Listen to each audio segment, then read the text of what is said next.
Podem retornar mai abans de començar. En todo caso, ya podrías empezar el tema de la visualización, sus técnicas y sus pormenores, si nos pudieras hablar de ello. Bueno, ya hemos hablado de la visualización en otras ocasiones. Ahora solamente estábamos hablando en el sentido genérico sobre la necesidad, ¿no?, dentro de un grupo de que cada cual ocupe un lugar definido. Eso, si queremos imitar lo que sucede en las ramas, hay lugares definidos por jerarquía. Aquí no podemos definir una jerarquía entre nosotros, pero sí que podemos definir un sitio geométrico por motivos de visualización, porque entonces uno puede saber exactamente cuál es la posición de cada uno de los miembros, aunque no vengan un día, por ejemplo, como sucede y puede suceder muchas veces. Que la visualización, como sabéis, es una técnica mental, así como la imaginación es una técnica emocional. La visualización es aquello más la voluntad. Entonces, con esta voluntad se trata de formar un centro de energía, matizándolo con las cualidades del grupo que tú supones o que existen en el grupo, y entonces pidiendo como consecuencia una ayuda de tipo jerárquico o de tipo superior. Creo que lo hemos discutido muchas veces sobre la visualización, la necesidad de visualizar con estado de conciencia. También se puede visualizar. Hay quien visualiza el Devachan, por ejemplo, lo cual siempre caerá dentro de la imaginación, porque no sabemos exactamente lo que es el Devachan. Y uno puede también imaginar cualquier cosa, con la única salvedad que la imaginación se basa en recuerdos siempre, y la visualización se basa en realidades mentales. Yo se me ocurre una cosa, Vicente, ahora con el de la voluntad. Cuando se ha hablado de la disciplina, y hablaste el otro día también en tu conferencia, pues pienso que la voluntad es muy importante, y a descartar la palabra disciplina, porque pienso que cuando uno quiere corregirse una cosa que cree que es su defecto, que crees que es su fallo, poner la voluntad para corregirlo sin disciplina creo que es muy importante, ¿no? La disciplina es importante para reestructurar lo que digamos es el andamiaje del yo. Se precisa un trabajo, una disciplina, unas normas de conducta, ciertas técnicas existen. Esto cuando se está trabajando en los tres mundos y en los niveles inferiores de los tres mundos. Aquí he dicho muchas veces que lo que se trata es de ascender en conciencia, utilizando quizá la técnica como si, que es una forma de visualizar, un nivel superior, y entonces nos liberamos de las disciplinas normales y naturales. Por ejemplo, se nos dice en la Rama que para el discípulo ha sido trascendido el segundo aspecto, que no tiene que trabajar el segundo aspecto, que tiene que educar el primer aspecto. El segundo aspecto, como sabéis, es el amor humano me refiero, porque no sabemos nada de lo que es el amor divino, y entonces toda la energía tiene que pasar entonces a la voluntad, el primer aspecto, utilizando la mente como receptáculo de las energías del propósito que subyace dentro de los niveles ocultos de la naturaleza y que provienen del Señor del mundo, que es el que utiliza el fuego dinámico de la voluntad en su expresión más poderosa. Entonces, utilizando la voluntad, el hombre puede transformar su vida. El amor transforma una cierta parte de la vida. La voluntad, como dijimos el otro día, no sé si os disteis cuenta, es la evolución del aspecto Brahma, pasando por Vishnu y luego situándose en un nivel de síntesis. Y esto parece que choque en la mente de los esoteristas, que saben que son tres aspectos. Se manifiesta Dios en forma de Padre, de Hijo, de Espíritu Santo, y se manifiesta después en forma de Padre, Hijo, digamos, de Shiva, Vishnu, Brahma, o sea, la voluntad, el amor y la inteligencia activa. o la inteligencia concreta. Pero después, a fuerza de indagar, a fuerza de investigar, se da cuenta de que todo es lo mismo y que la tríade se sumerge en la mónada. Y que por lo tanto, desde el ángulo de vista de la mónada no existe tal trinidad. Existe una síntesis sobre estos aspectos, del cual el aspecto sintético superior es la voluntad, por encima del amor y por encima de la inteligencia. Y se trabaja actualmente en las ramas bajo un aspecto que es desagradable al principio, por cuanto obliga a una reorientación total y completa de todas las actitudes del discípulo frente a la vida y a las circunstancias, frente a todos los acontecimientos. Ya no es aquí aquella atracción, ¿qué es lo que voy a hacer para mis hermanos o servicio? Sino que adquiere un poder que, sin preguntarse nada, sin sentir nada o sin pretender sentir nada, está trabajando, está sirviendo. Es lo que decíamos ayer al hablar del talismán de Vishnu, que está por encima del talismán de Brahma, porque el talismán de Brahma actúa en forma física, en forma de corrientes etéricas, en tanto que el talismán de Vishnu es el amor. Que encima de todo esto está el talismán de Shiva, que es el de la voluntad suprema, que entonces es la síntesis de todo cuanto existe, de todo el universo. Y esto constituye, digamos, el toque, la piedra de toque, o la piedra angular de todo el edificio del esoterismo moderno. Cambian las situaciones, cambia el conocimiento, se adentra más en las profundidades de Shambhala y deja un poco, sin dejar la jerarquía, porque la jerarquía forma parte indisoluble de Shambhala, pero va directamente buscando la causa de todas las cosas. Desde el punto de vista supremo, en este universo la causa suprema es el amor, por cuanto nuestro logos es el segundo rayo. Pero aquí estamos matizando el asunto en términos de subrayo. Es decir, que la síntesis del primer subrayo, del segundo rayo, será la voluntad que conocemos, de la cual podemos acceder en tiempo y espacio en este planeta. No sé en la totalidad del esquema lo que sucederá en la séptima subraza de la séptima raza. Hablamos en términos de discípulo en la cuarta subraza, en la quinta subraza de la quinta raza, y que buscamos la primera subraza de la sexta raza. Y aquí hay un trabajo así tremendo. Definitivamente estamos trabajando todavía con el impulso que dio Sanat Kumara y los señores de la llama cuando instituyeron la jerarquía aquí en la tierra, que aceleró los impulsos. Después vienen los rayos que matizan, porque los rayos, los planos, las cualidades de la divinidad están siempre en forma consustancial, están trabajando consustancialmente, al unísono, podríamos decir. Digo esto porque no creáis que al tener voluntad deja que no tengas amor, sino que el amor, que es un amor humano, se convierte en un amor por la justicia divina. Un amor que no abarca solamente individualidades, sino que abarca grupos enteros, totalidades humanas, podríamos decir, e incluso puede abarcar la totalidad de reinos, como sucede, por ejemplo, como lo que decíamos ayer, con los grandes kumaras que trabajan con los reinos inferiores al hombre.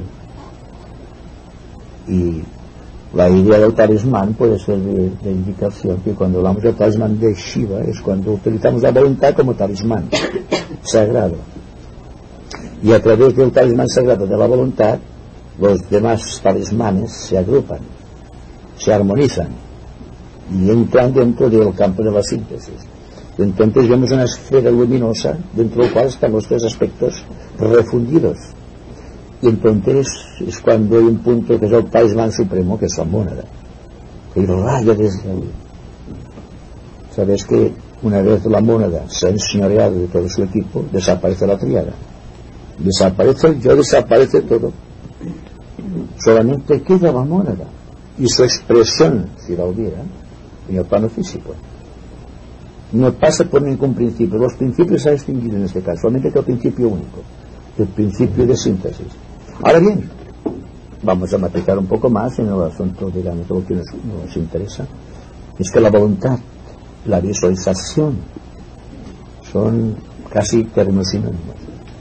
No podemos visualizar sin tener una voluntad muy fuerte, en tanto que la imaginación se basa en el amor humano, ¿cómo? Sí. Podéis interrumpir cuando queráis. No, es que yo lo que quería pensar, cuando se hablaba de la voluntad, me acuerdo de aquel amigo de Krishnamurti, ¿te acuerdas? Que decía que donde trabajaba había dicho que no se tenía que tener voluntad, que casi le pegan, porque claro, no se puede cifrarlo.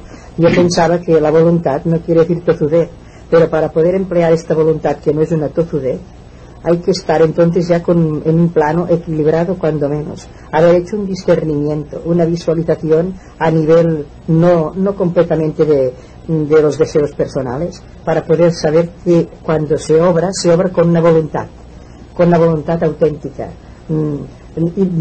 digamos impersonal, porque si no es tozudez, porque podemos tener voluntad de llegar allí, aunque no sea bien llegar allí, porque se puede perjudicar a alguien, o en fin, muchas cosas. Entonces esta voluntad hay que matizar mucho, hay que ya estar en un estado en que emplear la voluntad es hacerlo bien, porque si no, entonces puede ser una tozudez, algo que un deseo personal de hacer algo, y este deseo personal también es voluntad para hacerlo. Se necesitan los primeros estadios, pero luego no sé, hay que matizar los aspectos voluntad, que también tienen varios aspectos, varios niveles la voluntad, y entonces también tenemos que saber en qué nivel nos movemos cuando la empleamos, creo yo. Bueno, esto se tiene casi, por decirlo, como una cosa general, de tipo general. Seguramente que si doy una conferencia con gente dispersa, tendré que hablar de la voluntad inferior y de la voluntad superior. Estoy hablando de síntesis, por lo tanto ya no hago referencia ninguna a la voluntad inferior del hombre. Aquello que llamamos el libre albedrío, la capacidad de equivocarse, la capacidad de decidir trae consigo la capacidad de equivocarse. Y esto lo vemos en los matrimonios modernos, y que están todos los matrimonios del pasado, salvo contadísimas excepciones. Y en el campo esotérico, por lo que he podido entrever, es donde existe más separatividad en el matrimonio. Yo diría que se dan cuenta cuando dos talismanes, como decíamos ayer, no coordinan. Y uno debe conocer el talismán del otro, y constituye un solo talismán, dos cuerpos y una sola alma, que es lo que rige digamos, el verdadero matrimonio. Y eso no se nota, no es casi que es una... Se puede encontrar, por ejemplo, no sé, trébolos de 4 hojas y mirlos blancos, que son cosas exageradas porque no se encuentran realmente muy frecuentemente. Pero un matrimonio que sea la mitad y la otra mitad, con medio naranja, como se dice, Los almas gemelas. Los almas gemelas es muy difícil en este mundo. Y lo que decía ayer, que ahora están trabajando los maestros, afinando discípulos, entrando discípulos de ambos sexos, para constituir el matrimonio ideal de la nueva era. Precisamente porque hay un porcentaje de iniciados que deben preparar la reaparición del avatar, que no pueden reencarnar por falta de vehículos preparados. Un vehículo preparado, lo que decíamos ayer, lo voy a matizar que no estaba de acuerdo con esto, con el estigma del pecado, o con el pecado original, como dice la Iglesia cristiana, sino que existe, por ejemplo, una predestinación, o que una falta de ajuste, o razones kármicas que hasta aquí han hecho que los matrimonios fatalmente viven a una desunión. Es aparentemente hay armonía, pero internamente hay una lucha constante entre dos talismanes que no acaban de entrefundirse. Y naturalmente, cuando vemos el campo social con estos grandes problemas de inadaptación, porque todo el mundo quiere que se adapten a su propia constitución, a su propio talismán, y no adaptarse a un talismán de otra persona. Y algún día tendrá que hablarse en forma psicológica del secreto de los talismanes, considerando el hombre que es un talismán, igual que el talismán de Brahma cuando lo consideramos como la serpiente de Kundalini, que es su expresión. Y entonces veremos que existe una disconformidad, una desunión, que viene por razones puramente personales. Y que por lo tanto la lucha que tiene la jerarquía ahora para implantar un nuevo orden social se basará en un matrimonio perfecto, en el cual el alma impere en dos cuerpos que se unen, a ser posible sea el mismo grupo egoico, y por lo tanto habrá una misma consideración esotérica en el momento de la encarnación. Incluso cuando vengan hijos vendrá una cosa que está por encima de lo que conocemos. Es decir, que la concepción, como conocemos, es hija del pecado, es hijo del karma. Por lo tanto, un iniciado, según qué tipo de iniciación, no puede encarnar. ¿Por qué? Porque encuentra unos vehículos impreparados y él no puede perder el tiempo preparando vehículos de los cuales se liberó hace tiempo. Y naturalmente tampoco podemos decir que dentro del campo esotérico vamos a encontrar un talismán que ajuste perfectamente con el otro, porque las personas pueden tener las mismas concepciones esotéricas con respecto a una situación, y sin embargo ser muy distintos como rayo, como cualidad, incluso como tipo evolutivo, lo cual nos encontramos con el mismo problema. Y fue esta tremenda confusión la que obligó al departamento, digamos, del Bodhisattva, o del Cristo, a que encarnasen hace ya unos 30 y pico de años, grandes discípulos aquí en la tierra, para que uniesen en sus cuerpos, entre ellos, unos cuerpos que no están sujetos al pecado, hablando en forma mística, y que por lo tanto pueden preparar la semilla de una nueva creación, la cual será el contexto de un nuevo orden social. Diremos, hay que amar. Pues bueno, fijaos bien cuando se junten dos personas por la voluntad dinámica del propio Logos, lo que va a suceder aquí. Si podemos encontrar los seres que se amen tan profundamente que en la intensidad de este amor se pierda el yo y venga algo que no es el yo, que es la esencia, digamos, monádica manifestada en los cuerpos, entonces hay una esperanza de redención para toda la humanidad, porque vendrán a ser experiencias supremas de los cuales el campo de la psicología moderna nada sabe ni nada sabrá hasta quizá la próxima ronda, porque tiene que romper con todos los prejuicios del pasado en relación al espíritu del hombre y a las intercomunicaciones humanas. Ayer ya apunté que el secreto está en el talismán, que cada cual se considera un talismán y que por lo tanto, si aliáis al talismán con el poder de radiar, que es una efectividad del primer rayo, irradiar energía dinámica, en ese caso, tendréis una idea del trabajo enorme de la jerarquía a través de los grupos esotéricos. Naturalmente, si estamos analizando este proceso de una manera muy impersonal, veremos que eso que decía ayer al grupo de personas que estaban escuchando, que se trata del más formidable desafío a la conciencia del hombre desde la encarnación de Cristo. Y por lo tanto hay un trabajo enorme a hacer dentro de los grupos esotéricos, porque precisamente en los grupos esotéricos se dice, ellos eran un grupo esotérico donde encontré el talismán que un día mío constituía el cáliz para la recepción del verbo.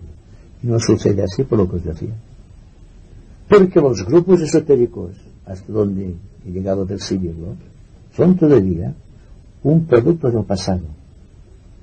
Aún existe dentro de los grupos este afán, digamos, de sobresalir por encima de los demás. Se adora el talismán como antaño los judíos estaban adorando el becerro de oro, y hace que el talismán se considere que es algo aparte de nosotros. Como decía ayer, si podemos considerar el talismán como la obra de Krishna, que es Arjuna, tendremos ya unos pies ya dentro del otro lado del velo, donde encontraremos la verdadera solución de los grandes problemas sociales de la época y de nuestra propia psicología. Se está haciendo mucho, ¿verdad? Estamos unificándonos aquí. Aparentemente estamos muy unidos, porque nos reunimos durante una hora, hora y media a la semana en un pequeño grupo esotérico, y no sabemos lo que sucedería si estuviésemos viviendo conjuntamente en una comunidad juntos, saber qué es lo que sucedería, qué pasaría con los talismanes, o qué actividad tendrían los talismanes en relación los unos con los otros, las diferencias de conceptos, las diferencias de opiniones, la manera de comportarse cada persona a su propio aire, a su propio ritmo, de acuerdo con su propia peculiaridad de rayo, de acuerdo a su propia evolución, de acuerdo a las cualidades alcanzadas a través del proceso de la encarnación. Y si analizáis esto, veréis lo difícil que es constituir un grupo esotérico. nos reunimos solamente para compartir ideas y a veces sentimientos. Pero habitualmente los grupos esotéricos son focos de discordia. Si no existe un poder aglutinante espiritual, siempre fracasará un grupo esotérico. Un grupo pseudo-esotérico, que se dice esotérico.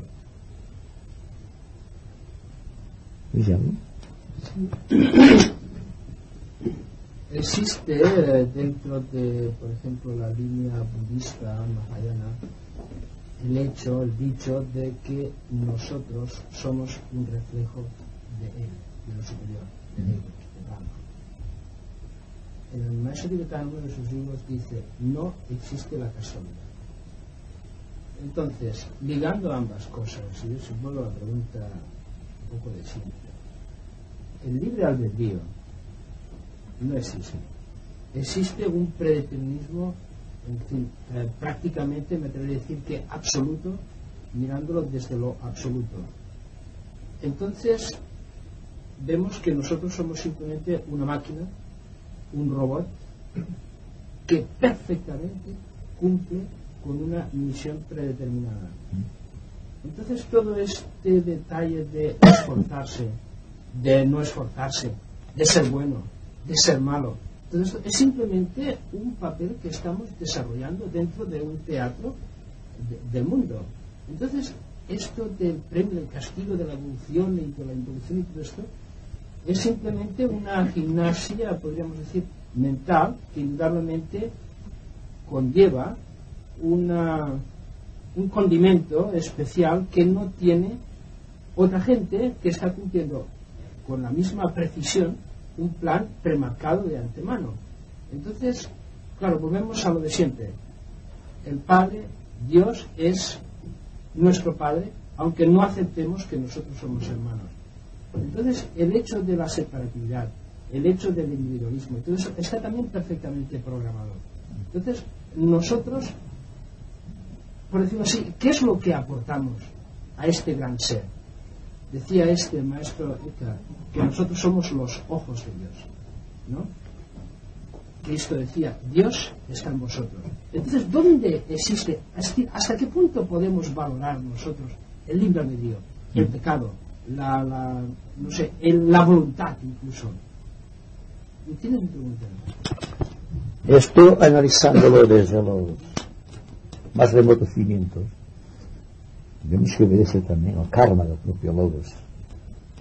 El Logos tiene una capacidad de moverse dentro de su propio círculo, no se pasa. Y todas las pequeñas esferas que constituimos sus células de expresión, los distintos reinos de la naturaleza, son esferas infranqueables dentro de esta esfera de la cual no podemos evadirnos. Primero tenemos el libre albedrío, que es la capacidad de moverse dentro de la esfera que hemos construido kármicamente. Entonces, todo cuanto sea extender los límites o las fronteras de esto que llamamos nuestra esfera circundante, es el trabajo de la evolución. Si nuestras células evolucionan, será porque ellas han extendido dentro de nuestro cuerpo el círculo que las circunscribía a un área definida. Entonces, existe lo que esotéricamente se llama la liberación, que es la consecuencia de las distintas iniciaciones, que es el resultado de que se han ido construyendo esferas cada vez más elevadas, cada vez más influyentes y más extensas dentro de la esfera de Dios, hasta llegar a un momento en que cada una de las esferas, al llegar a cierto punto, se quiebran, se rompen, desaparecen las fronteras. Y entonces la unidad de conciencia deja de pertenecer a su propia esfera de libre albedrío y adquiere automáticamente la conciencia del Dios que lo circunda. La liberación del hombre, la voluntad del hombre, no puede apartarse nunca de la voluntad de Dios. El libre albedrío, como digo, es la pequeña voluntad que hemos extraído de la voluntad de Dios, del aspecto Shiva, condensado en nuestro interior y convertido en libre albedrío, la capacidad de movernos dentro de la rueda kármica que hemos fabricado a través de las edades. ¿Qué sucede, por ejemplo, cuando dentro de un esquema terrestre, que es una esfera luminosa ocupada por un celestial, dentro del cuerpo del logo solar, sucede exactamente lo mismo? Nosotros adquiriremos la conciencia del logos planetario a través de las edades. Y el hombre celestial, o el logos planetario, debe adquirir la conciencia, la voluntad y todo cuanto constituye las cualidades místicas del logo solar a través del tiempo. Y esas, a su vez, visto desde un plano cósmico, es una pequeña esfera que trata de extender los límites de su círculo infranqueable, o de su círculo no se pasa, para penetrar en las regiones del logos cósmico. Y al logos cósmico, desde niveles ultradimensionales, que solamente digamos por la imaginación pura, hará lo mismo, será una pequeña esfera dentro de un conjunto de galaxias, de las cuales será una pequeña, aunque necesaria, pieza. Es la misma relación que existe entre el espacio y el éter. La voluntad de Dios, cuando el hombre se ha liberado, se convierte en parte en su vida, en su voluntad. Cuando el éter de cualquier logos que es circunscrito dentro de su área de expresión se libera, se convierte en espacio puro. Entonces es cuando sucede el pralaya. Es la consumación y el proceso temporal, y tiene que ver precisamente con lo que decíamos antes, con el poder que tiene la mona de fundirse conscientemente con su Padre Eterno, siendo la mona el aspecto más elevado del hombre, por lo tanto, el aspecto voluntad, con sus distintos rayos activos. Cuando sepamos la relación que existe entre el espacio y el tiempo, y entre el libre albedrío y la voluntad, veremos que hemos dado un gran paso hacia la liberación. Porque de hecho ya dejaremos de ser el pequeño ratoncito dentro de una jaula, moviéndose libremente por dentro de la jaula, y no pasa nada más que esto. Y es lo que hace el hombre, es un pequeño ratoncito dentro de una jaula imaginaria, que la puede envejecer, la puede extender, pero siempre está dentro de los límites, y un círculo no se pasa. Y la liberación, como digo, las distintas iniciaciones, constituyen la rotura de una esfera constituido por un cuerpo, por un plano, etcétera, etcétera, para penetrar en otros cuerpos, en otros estados de conciencia superiores. Hasta llegar un momento en que es tan débil la capa que separa al hombre de Dios, que el pequeño y ligero impulso de la voluntad de la mónada constituye aquella puntita de aguja en un globo. Hay un estallido, el estallido puede decirse que es la rotura del cuerpo causal. Y entonces entramos en lo mal de la liberación, tal como dice Crisamo. Pero con la capacidad de que no nos volcamos dentro de aquel insondable océano y perdemos la individualidad, sino que es la aniquilación, sino que la totalidad del universo de Dios se sumerge dentro de nosotros. Y tenemos dos cosas. Tenemos la conciencia individual, que jamás nos abandona, como jamás abandonan los logos solares, y tenemos al propio tiempo la conciencia cósmica. Y trabajamos entre ambos aspectos, constituyendo nuevos niveles de armonía.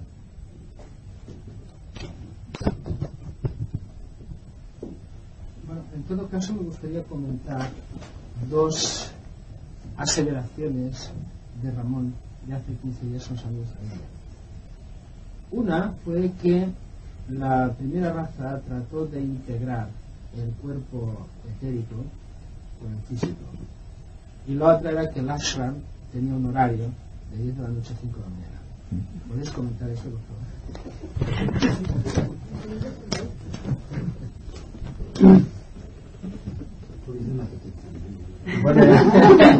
Ja t'han embolicat a tu, aquest embolicador. Ara han canviat, no? Sí. Ahora menos del canal.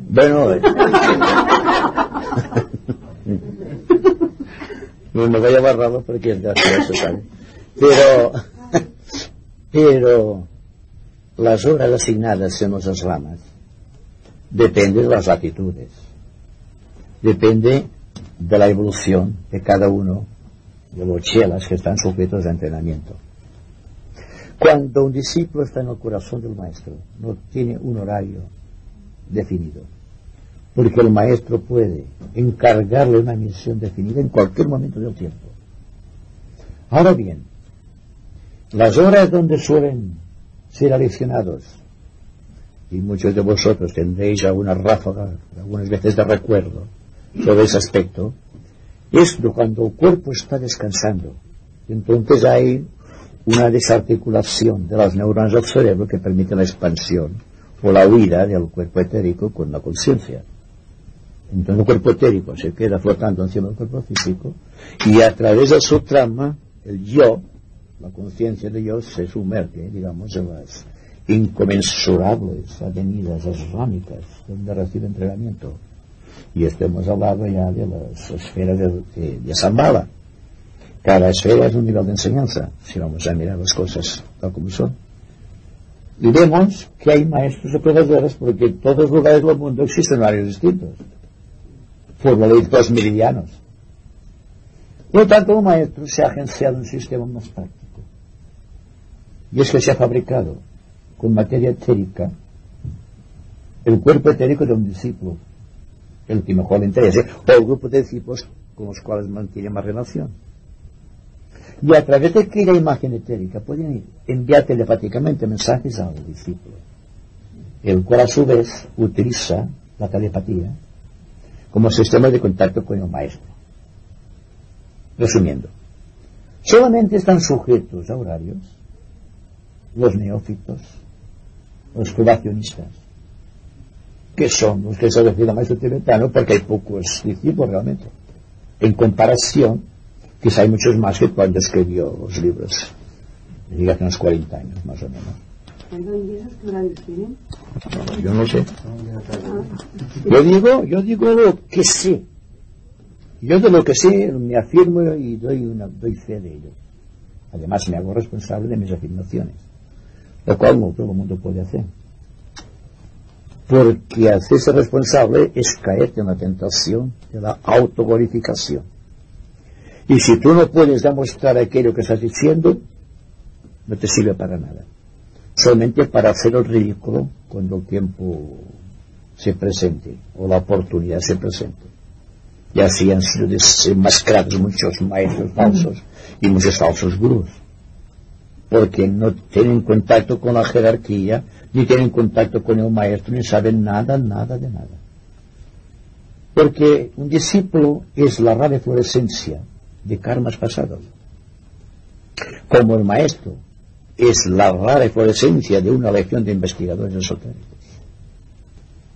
Por lo tanto, el discípulo debe hacer en minúscula escala lo que hace el maestro a gran escala. Y por lo tanto tampoco estamos sujetos a las leyes quiméricas del tiempo. No estamos sujetos a horarios en ciertos niveles.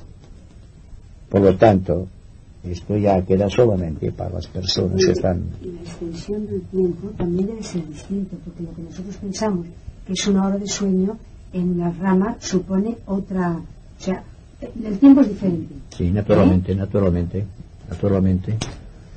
Y puedo deciros la razón de esto, que a veces el tiempo que llamamos un minuto ha recibido una enseñanza que corresponde a varias horas aquí en el plano físico, debido a la extensión que tiene el tiempo o a la casi desaparición del tiempo en los niveles astrales.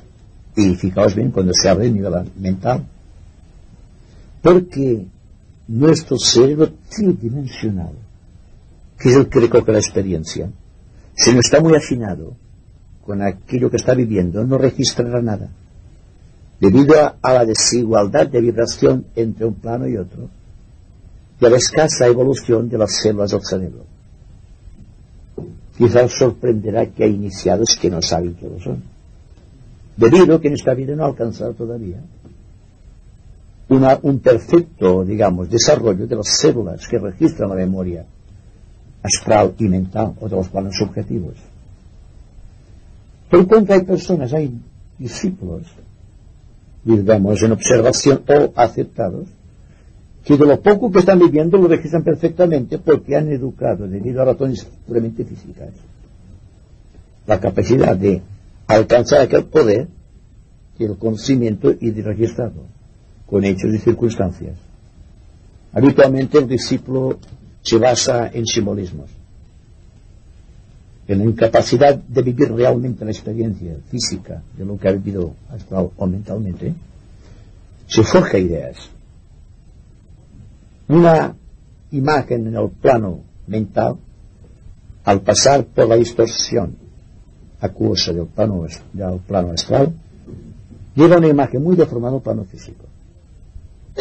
Consecuencia: para recibir una imagen perfecta del plano mental, el discípulo tiene que haber controlado perfectamente el cuerpo emocional y tener un cerebro físico tan plenamente predispuesto que pueda recibir la vivencia con todos los matices de realidad de la propia experiencia. Naturalmente me refiero a grandes discípulos, porque sucede que el discípulo se pregunta angustiosamente a veces ¿por qué no tiene razón de sus contactos con el maestro? Y es debido a que todavía vive su cerebro en una tercera dimensión cuando está recibiendo los impactos de una cuarta o hasta de una quinta dimensión. Por eso decía que el maestro no tiene nada que ver con el tiempo ni con el horario establecido de cada uno de los meridianos de la Tierra cuando se trata de un gran discípulo o de un discípulo que está en su corazón y que por lo tanto se puede comunicar perfectamente con él a través de la telepatía. Se recibe un impacto y el discípulo sabe que el impacto obedece al maestro. El impacto del maestro puede venir en cualquier momento del día y de la noche. Consecuencia, tiene que tener una disposición de ánimo completamente de acuerdo con la voluntad del maestro, lo cual significa que está alineando su libre albedrío con la voluntad del maestro. De no ser así no puede haber corriente telepática que excluye totalmente el cuerpo astral. Los discípulos de emprobación y aceptados de tipo emocional suelen rememorar imaginaciones de lo que han vivido, y como la emoción suele matizar muy con vivos colores la vivencia, viven muy intensamente la experiencia, pero tampoco se ajustan a la realidad, debido a que la imaginación se basa siempre en recuerdos. No puedes imaginar si no es basado en un recuerdo. En tanto la telepatía o la visualización, que es una parte física de la telepatía, es exclusivamente mental y por lo tanto suele ver aquello en su justa dimensión. Aquí las cosas en la vida corriente, en la vida física, suceden a 300.000 kilómetros por segundo, que es la velocidad de la luz. Pero a pasar del plano astral, esto queda elevado a la enésima potencia. El tiempo disminuye en proporción no a distancia, sino a la vibración. Ahí está el secreto de las dimensiones del espacio. Y el por qué una persona puede soñar toda una serie de experiencias en solo segundos. O aquella sensación que tenéis a veces de haber vivido un hecho ya. Estáis en cualquier situación y automáticamente os decís, si yo lo he vivido. ¿Cuándo habéis vivido esto? ¿Cuántos años hace que aquella experiencia se sucedió en el plano astral y que ahora registráis en el cerebro físico?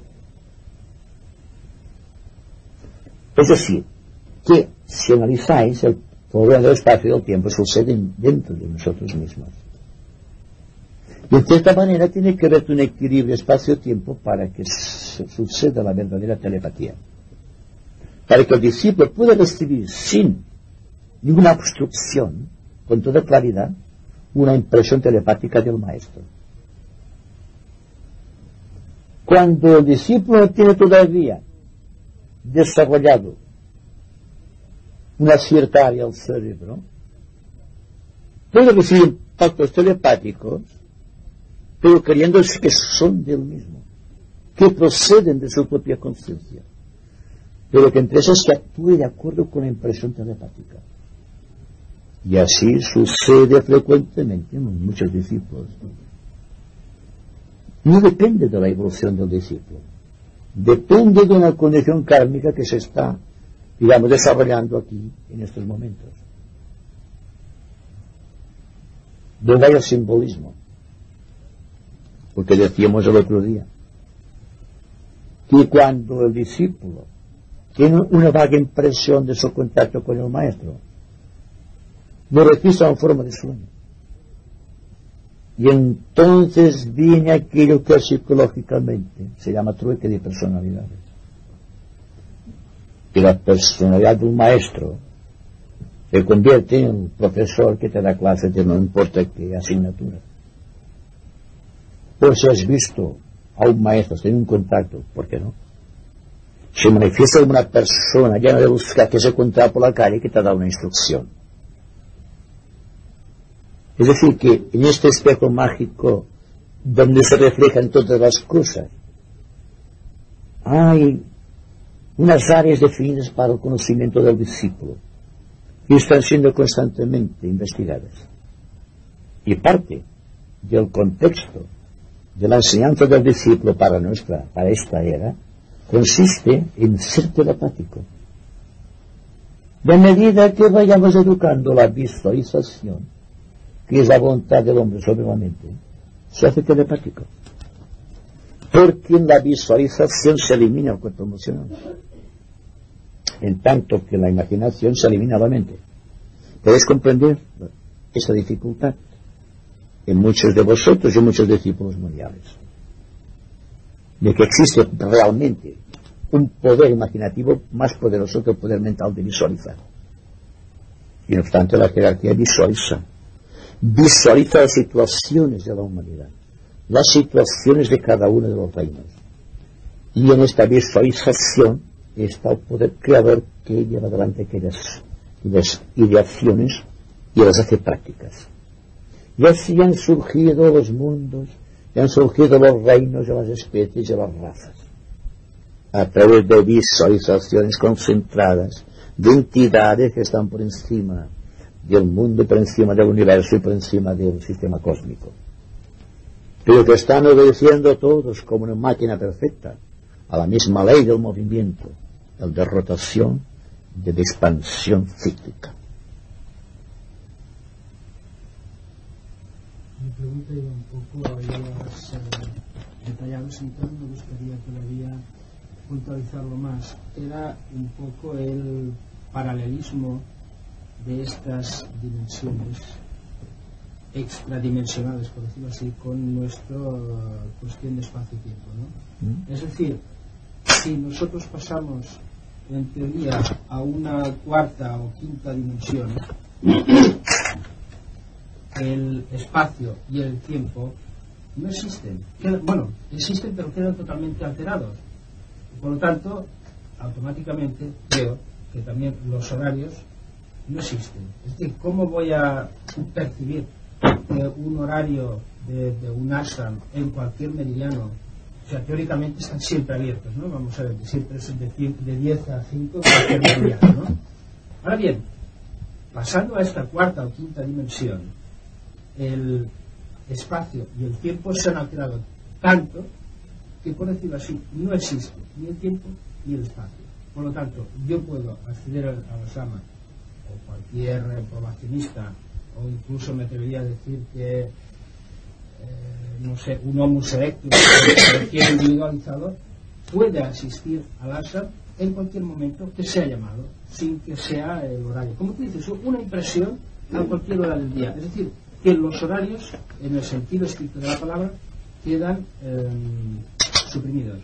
Y la primera parte de la pregunta de la integración del cuerpo etérico con el físico, me resulta prácticamente imposible percibir que un cuerpo físico no tenga un cuerpo etérico que coordine y dé vida, etcétera, a toda una masa de carne y hueso.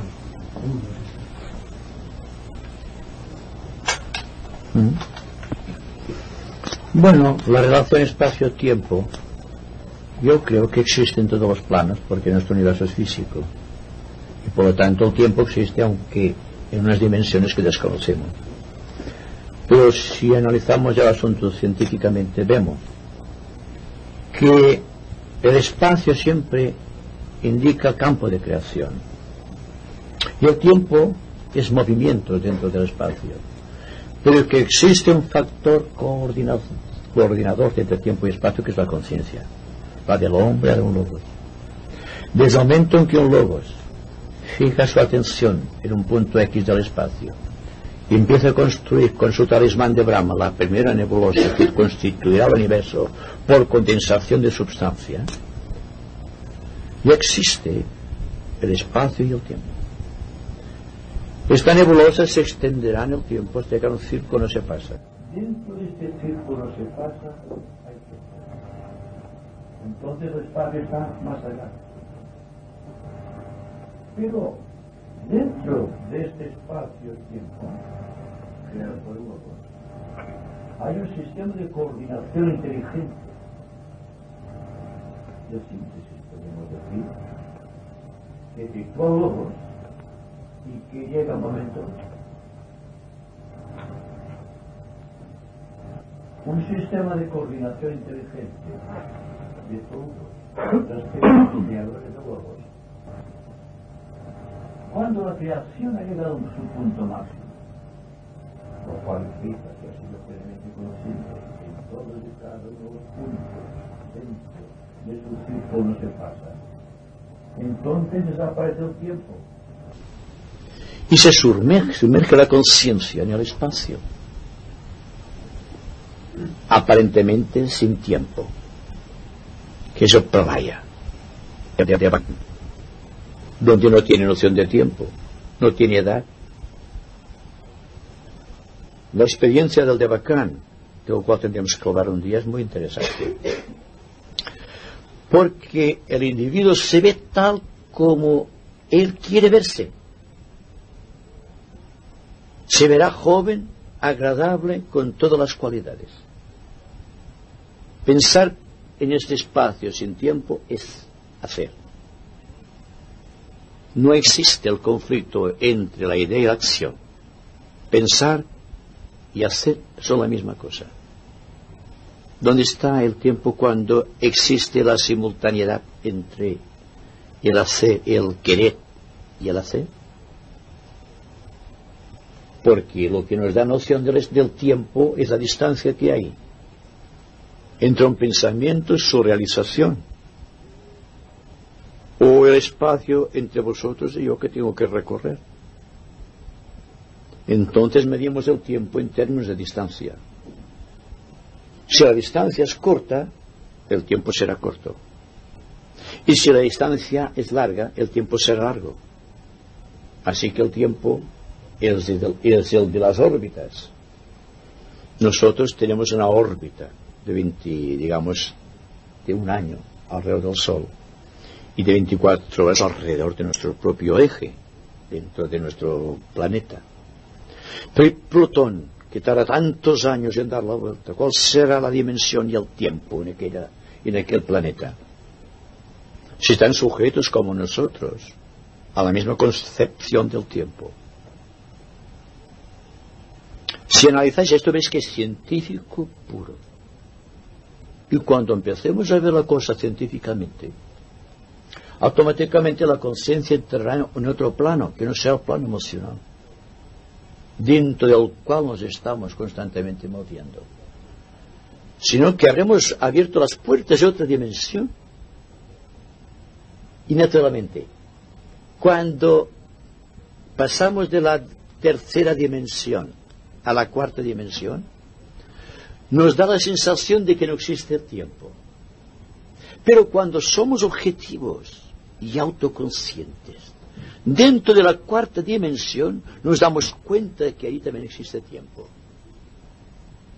Y si pasamos de la cuarta a la quinta dimensión, las primeras impresiones es que no hay tiempo, por la frecuencia e intensidad de los contactos establecidos. Pero cuando somos unos argonautas del espíritu dentro de aquel plano, cuando somos autoconscientes en toda la plenitud de la acción, nos damos cuenta que hay tiempo. Y sucederá lo mismo cuando pasemos a todos los planos, porque tal como os decía, estamos refiriéndonos única y exclusivamente a un universo plenamente físico. Porque nuestro universo, con todos sus planos, no es más que el cuerpo físico de la entidad cósmica, de una entidad cósmica que desconocemos. Y que, por lo tanto, si pasamos al plano astral cósmico, ¿cuál será la noción de tiempo? Seguramente que existirá tiempo para aquellos grandes seres que son conscientes y autoconscientes en aquella dimensionalidad cósmica. Extended la analogía al absoluto y veréis que el tiempo siempre será una ilusión que tiene que ver con la evolución de la conciencia de que lo está percibiendo. Y que podemos decir científicamente, viendo las cosas desde una tercera dimensión, donde las cosas suceden a esta frecuencia temporal de la luz o de la velocidad de la luz, que realmente no existe tiempo en el plano astral, porque no tenemos autoconciencia en el plano astral, ni tenemos ni remotamente autoconciencia en el plano mental, y que por lo tanto la mayor parte de conocimientos esotéricos constituyen una aventura romántica llena de ideaciones, más que una cosa práctica que podamos utilizar de inmediato. Y aquí veréis que existe una distancia entre nuestros deseos y nuestros conocimientos y la capacidad de aplicarlos. Y esto también es tiempo. Un tiempo más sutil, más psicológico que el cronológico, pero al fin es tiempo. Cuando estamos aquí en silencio, ¿dónde está el tiempo? Cuando estáis muy atentos. La clave está que estáis atentos porque estáis de acuerdo con la voluntad, no del ego, de la propia monada, que trata por todos los medios a través del ángel solar de ser consciente a través de vosotros en el plano físico. Así que todo cuanto estamos investigando, todo cuanto estamos estudiando y los contactos que estamos estableciendo tienen por solo objeto, por único objeto, sacudirnos del tiempo conocido, sabiendo por anticipado que existe y existirá siempre un tiempo desconocido. Tal es la ley. Fini, pues Jordi.